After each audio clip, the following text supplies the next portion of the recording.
Cool! That's right, boys. Mondo cool. Atelier Escha and Logy, Alchemists of the Dusk Sky, is a turn-based RPG with heavy emphasis on alchemy and time management.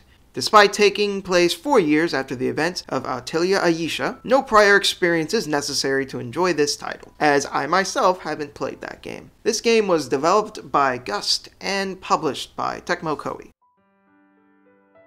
Escha and Logy mainly follows our titular characters for the grand majority of the game. You even have the option of choosing whether you want to play as one or the other and see the story from their perspectives. This game's very character driven mainly by Escha and Logy themselves. The characters are generally charming and likable, which made me want to get to know them more, and sadly I didn't get to see them quite as much as I would have liked. This isn't an issue for Escha and Logy themselves, who get tons of screen time, but I'm talking more about the other characters. It's hard to equally and adequately spread out the attention for all the characters, especially considering the size of the cast. So for what is accomplished, I did manage to grow to like most of the characters, just not as much as I would have liked.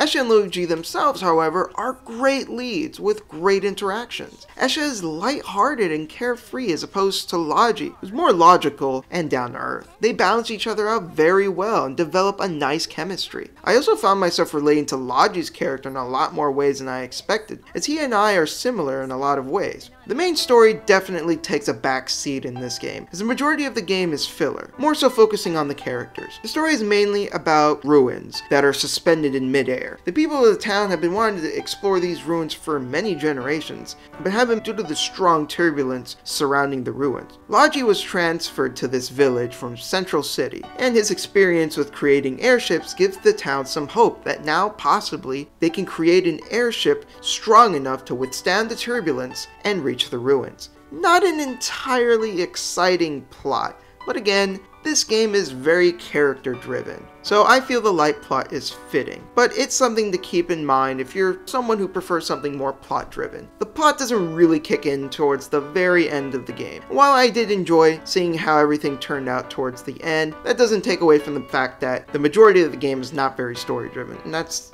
something to consider. One complaint that I have for the game, though, would have to be the localization. It's acceptable for the most part, don't get me wrong, but there are some typos and grammatical errors from time to time that really grinded my gears. It just gives this impression that there was a lack of polish. Honestly, it's really not even a big deal. It doesn't happen too often, but it's still unsightly. Going back to another positive, however, I have to wholeheartedly praise the game for its handling of its main theme of eschatology. As you may have guessed after hearing that term, Escha and Logy's names were not simply picked at random. Eschatology is the part of theology concerned with what is believed to be the final events of history, or the ultimate destiny of humanity, which is a subtly consistent theme throughout the game that I felt was handled very well.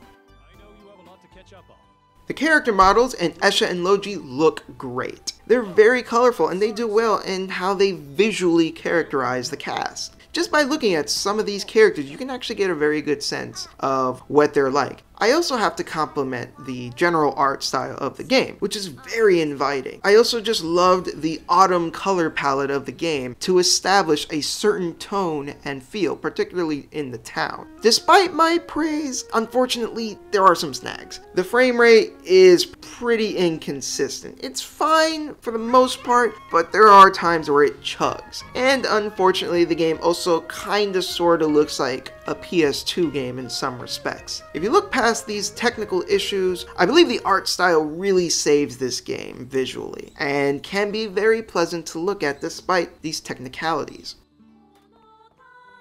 The music in this game is all around awesome. There are some really relaxing and laid back tracks, as well as some really offbeat and unique ones. For some boss battles, however, we're given some pretty rockin' tunes, especially my favorite song of the game, Sky of Twilight. That song is awesome. Look it up right after this review. It's worth listening to on its own. I really just don't have any complaints about the soundtrack. It's very fitting, and the tracks themselves are mostly really good. There are, of course, a few weak tracks here and there, but I mean, what soundtrack doesn't have a few weak ones here and there? The majority of the soundtrack I felt was really enjoyable to listen to. This game also has dual audio for any purists out there, and having listened to both, I can more or less recommend them equally for the most part. However, I do have to mention that the English dub kind of falters whenever the game starts to take itself seriously. This is a rather lighthearted and cheerful game, so the dub is actually really good for the most part, but whenever something serious happens, their performances become very awkward and unfitting. Another thing is that there isn't enough voice work. There is more voice work for the Japanese dub than there is for the English one, so that's something else to consider as well. Otherwise, the performances are just fine.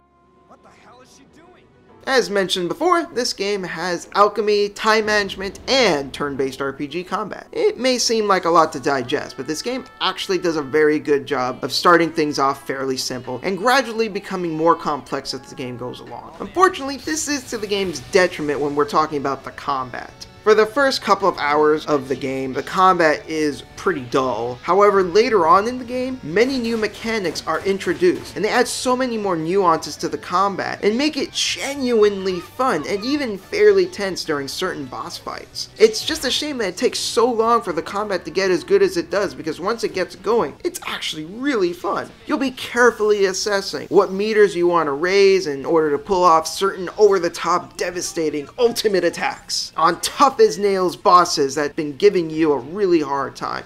Man, is it satisfying to get off those really cool looking attacks. Stepping away from the combat, we have a fairly in-depth alchemy system. While not as strict on ingredients as the Atelier Iris or Alchemy series, which were also developed by Gust, the game gives you a lot of leeway on what ingredients you can use during alchemy. This gives way for a lot of experimentation and getting a good feel for what elements you want to favor more in activating certain skills to enhance properties. Again, this may sound overwhelming at first, but don't worry, the game does a very good job of keeping things relatively simple for the most part, and then gradually becoming more complex. By the end of the game, you'll more than likely than not develop different styles and strategies for how you use alchemy. In fact, as I learned new skills, I kept changing my style and preferences, which really gives this very organic sense of progression. Now, something a lot of people might be intimidated by is the time management. At first, this kind of intimidated me as well, but thankfully the game gives you plenty of time to do your assignments. And if there are any assignments that you missed the first time around, towards the end of the game gives you another chance to do them again, which is pretty cool. Coming from someone who generally hates timed sequences and timed events in general, I had no issue with how the game presented this. The game doesn't actually have you running on a literal clock. Rather, certain things you do will cost you a set amount of time, which is much better than being on an actual timer. And I advise people to not be intimidated by this aspect of the game for this reason alone. With so many things you can do and keep track of, the game rarely feels uneventful. It just always feels like there's something to do, there's something to make, there's an objective that needs to be completed, there's an enemy to defeat. It just feels so dense, and it's really satisfying.